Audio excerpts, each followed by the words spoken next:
ng Estero de Vitas sa Tondo, Maynila, nasa 200 pamilya nagsisiksikan sa maliit na kubol na ito. Pinagtagpi-tagping kahoy na mistulang mga lungga. Kita ko ha. Baka may babo. Maalis na. Hindi, nandiyan. Malalim siya. Sama naman. Kasyang-kasya siya. Kahit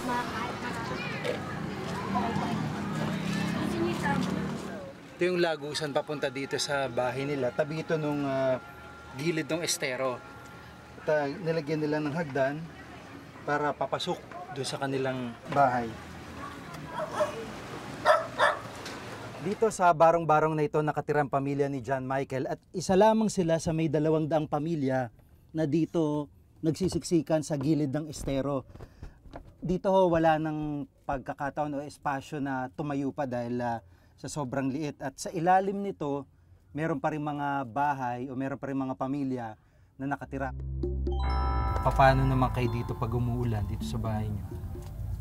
si silong. Silong dahil Mababasa kami.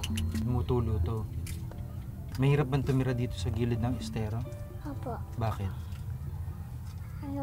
Mainit. Init. Tsaka, Malamok. paano pag umuulan, malakas sa ulan, mataas yung tubig, ano nangyayari? Din muna kami sa labas, si silong.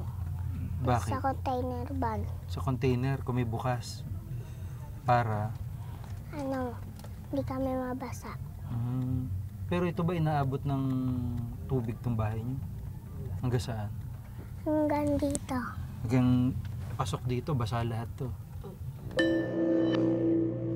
Sa ibang bahagi ng estero, nabutan pa naming tumaas ang tubig dahil sa high tide. Halos pumasok na sa mga bahay ng mga residente ang maruming tubig. Paano kayo nagkakasya dito? Pahiga na lahat.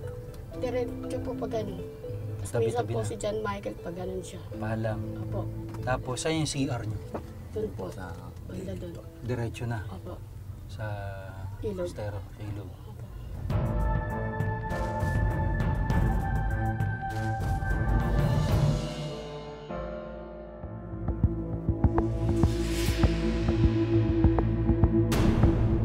Dahil nga tabi ng estero at madumi yung paligid dito, kwento ng kanyang mga magulang, yung mga malalaking daga dito, kinakagat din sila habang natutulog.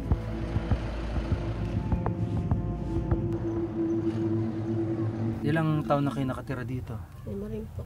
Mga 5 years. Gaano kahirap yung buhay nyo dito kung ilalarawan mo sa amin? Sobra pong hirap. Minsan po wala kami makain. Lalo na pag bumabagyo, hindi namin anak sa kukuha ng pagkain. Siyempre, ayoko naman po lagi isa sa pangangalakan.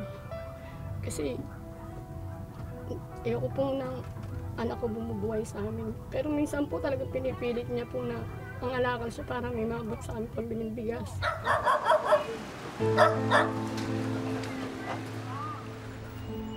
Sa estero kung saan nakatirik ang kanilang mga bahay, dito rin nakakahanap ng pagkakakitaan sina John Michael.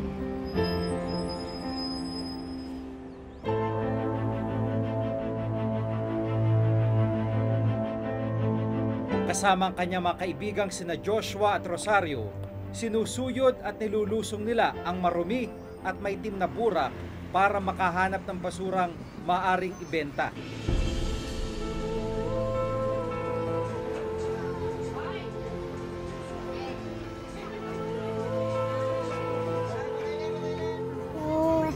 Wala kaming pera, nagugutom na tapos naisipan ko mga lakad para may pangkain kami.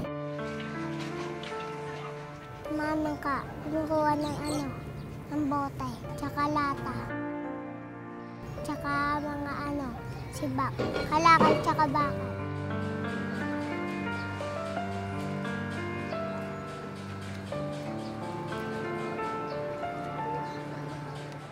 Nangalakal po ako nung 7 taon. Tapos, natuto po ng mangga sa ilog. Noong oras po kami nangangalakal doon sa dulo, sa KP Tower. Nandiyan po 20. Tapos pambibili na po namin yung pagkain.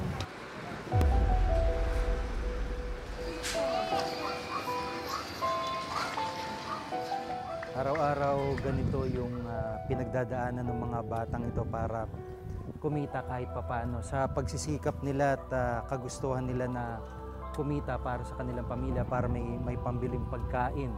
Kanilang pamilya ay sinusuong nila itong napakaitim at napakalapot na burak na ito para lamang makahanap ng plastic, bakal, kaya anong bagay na maaari nilang ibenta.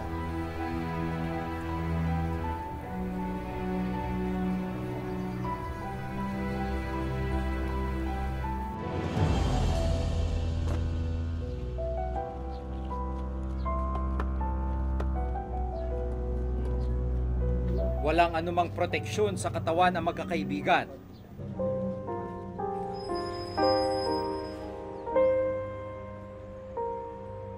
Bukod sa mga patay na hayop, nagkalat din daw ang matatalim na bagay sa ilalim ng estero.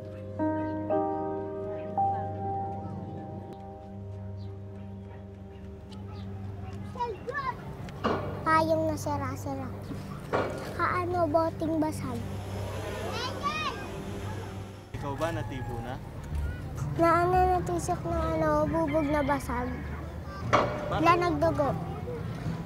Bakit nagtuloy ka pa din sa pangangalakal? Para makarami. Mangangapa. Di mo mararamdaman na naiwangan na. Pag natapakan mo, iniwan na agad yung paa mo.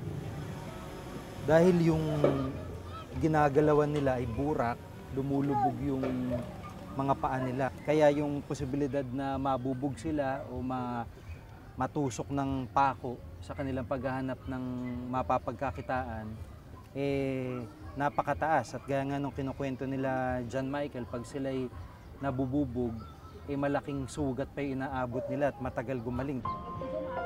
Sa kabila ng nakambang panganib, tuloy pa rin sa pagsuyod ng estero ang magkakaibigan. Nak, may tarak, nak!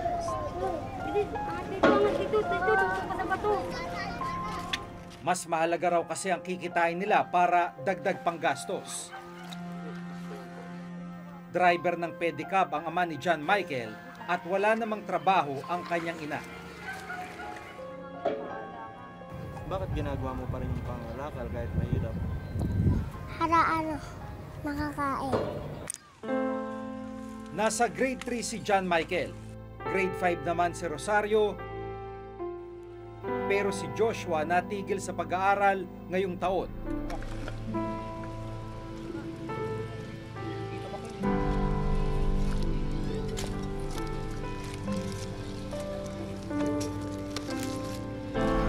Ito yung sugat, no? Lalim? Talagang pag ganyan, di na kayo nagchichinelas. Bakit? Mahirap gumalaw, no?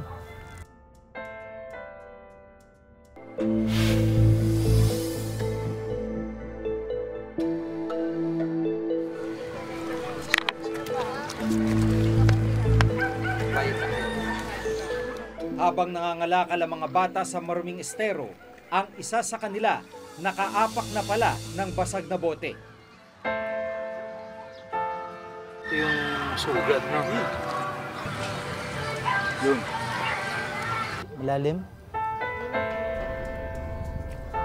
Talagang pag ganyan, di na kayo nagchichinelas. Bakit? Mahirap gumalaw, no?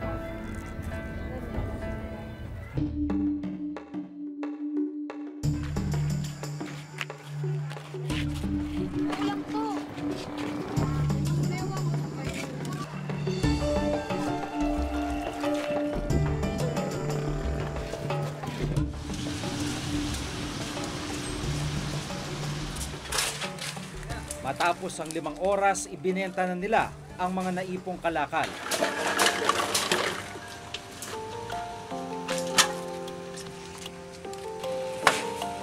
Kano? 12. Tingmo magkano kay tatlo? Ipo 4. Taba.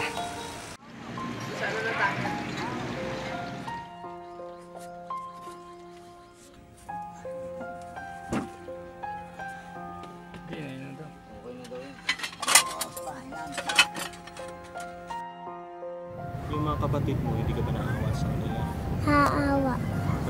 Wala silang pagkain. Pag wala silang pagkain, anong ginagawa mo? No, nangangalakal tapos bibili silang pagkain. Napansin din namin na may sugat at pigsa sa ulo ang 2 taong gulang na kapatid ni John Michael. Parang singaw ganun. Marami yan noon. Halos buong ulo niya meron. Sa init daw po yun, ganun, tas sa dumi, nakukuha. Minsan naman kahit anong paligo ko sa kanya, ganun pa rin kasi nagalo kayo sa ng mga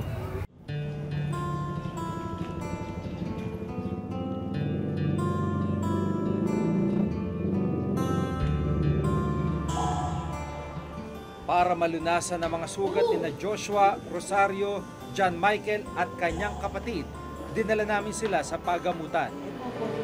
Hindi siya nilalagnat. Hindi naman po. Ha? Hindi naman po. Ilang taon na siya? 2 po. Infection kasi yun. Infection sa balat na pwedeng maging, ang cause niyan is pwedeng bacterial. Tawag doon folliculitis kasi kung makikita mo, sugat siya doon sa may mga buhok.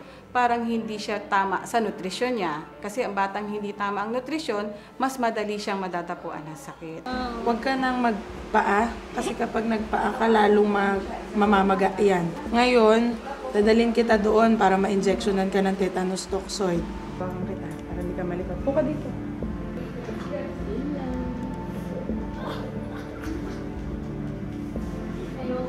Hindi naman kasi ganun kalalim, kaya lang kasi kung mapapabayaan, pwede siyang magnanaknak. Siyempre sugat, pwedeng mag-cause ng tetano. At the same time, sugat na mamaga. Maiwasan yung tetano at pamamaga ng sugat, kailangan pabigyan ng tetano, tetanus toxoid. Kabilang ang pamilya ni na Joshua, Rosario at John Michael sa mahigit 60,000 informal settler families o ISF na naninirahan sa waterways sa buong Metro Manila. Nung sona ng Pangulo noong taong 2013, isa sa mga programang inilatag niya ay ang pag-aalis sa mga informal settlers na nakatira sa mga tinatawag na danger zone o waterways na gaya nito. Pero sa pagkakataong ito, ngayong 2015 ay hindi pa rin nagbabago ang kondisyon ng mga nakatira dito at nananatili ang marami sa ating kababayan sa mga tinatawag na danger zone. Sa bisa ng isang memorandum, inatasan ng Pangulo ang Department of Interior and Local Government na pangunahan ng relokasyon ng mga nakatira sa mga waterways dito sa Kamaynilaan noong 2013. Bahagi ito ng tinatawag na Integrated Flood Plan.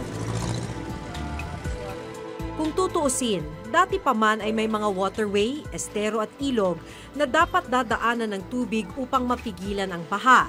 Pero ang problema, dahil sa mga nakaharang na mga kabahayan at maraming basura, marami sa mga waterway na ito barado na. Binigyang prioridad na ma-relocate ang mga nakatira sa 8 major waterways, kabilang na ang San Juan River, Estero Tripa de Galina, Tulyahan River, Manggahan Floodway, Maricaban Creek, Pasig River, Estero de Maypaho at Estero de Sunog-Apog. Ang estero kung saan naninirahan sina John Michael, karugtong ng Estero de Maypaho. Target na ma-relocate ang halos 15,000 pamilya na nakatira sa 8 waterways na nabanggit bago pa man matapos ang termino ni Pangulong Aquino. Makalipas ang 2 taon, nasa mahigit 11,000 pamilya ang nailipat sa mga relocation site. Matatagpuan ang mga relocation site sa Bulacan at Cavite. Ang tanong, sa nalalabing 10 buwan ng Pangulong Aquino sa pwesto, mailipat pa kaya ang mga pamilyang hanggang ngayon ay naninirahan at nagtitiis sa mga tagpi-tagping bahay sa gilid ng estero? DILG is not a stand-alone agency for the ISF efforts. Ang mandato dito ay nanggaling sa isang utos ng ating Pangulo na tulungan ang lahat ng mga ahensya, i-coordinate, mailikas natin is lalo na yung mga ISF in the waterways. Ang numerong nakita ko yung natira pa, yung hindi pa na ilikas, humigit kumulang mga 2,700. There's a very good chance that it can be delivered. May katagalan lang ang proseso kasi kailangan mo maghanap ng lupa, kailangan bilhin, kailangan patayuan ng medium-rise building. Binibilang lang nila yung malalaking lagusan lang ng tubig. Yung mga maliliit na waterway ay hindi nila Ewan ko ba't hindi yung priority ito. Yun nga ang reklamo ng mga tao na bakit kami hindi kasali dyan at tas hindi nakakasabay yung iba pang kailangan para sila ay i-relocate. Yung kabuhayan, yan, walang access sa maraming bantayang serbisyo. Kaya paano mo i-encourage yung mga tao?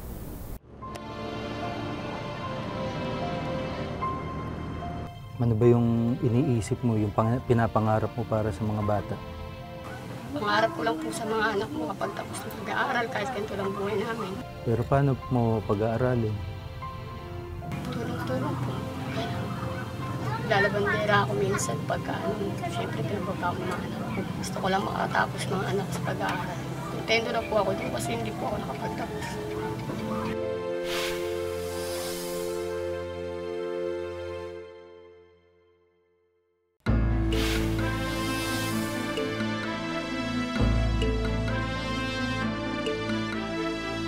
Karapatan ng bawat Pilipino ang magkaroon ng disenteng tahanan. Pero hanggat mabagal ang pag-aksyon ng pamahalaan tungkol sa kanilang kalagayan, maraming pamilya pa rin ang magtitiis na magsisiksikan sa mga peligrosong lungga para lang may masilungan. Kung ikaw papipiliin, may gusto mo ba bang tumira dyan? Bakit? Mahirap din. Sana magkaroon kami ng bahay. Kasi hindi kami magkasa sa bahay namin na maliit. Hanggang sa susunod na Webes, ako si Jiga Manikay. Ako si Maki Pulido at ito ang nakatala sa aming Reporter's Notebook.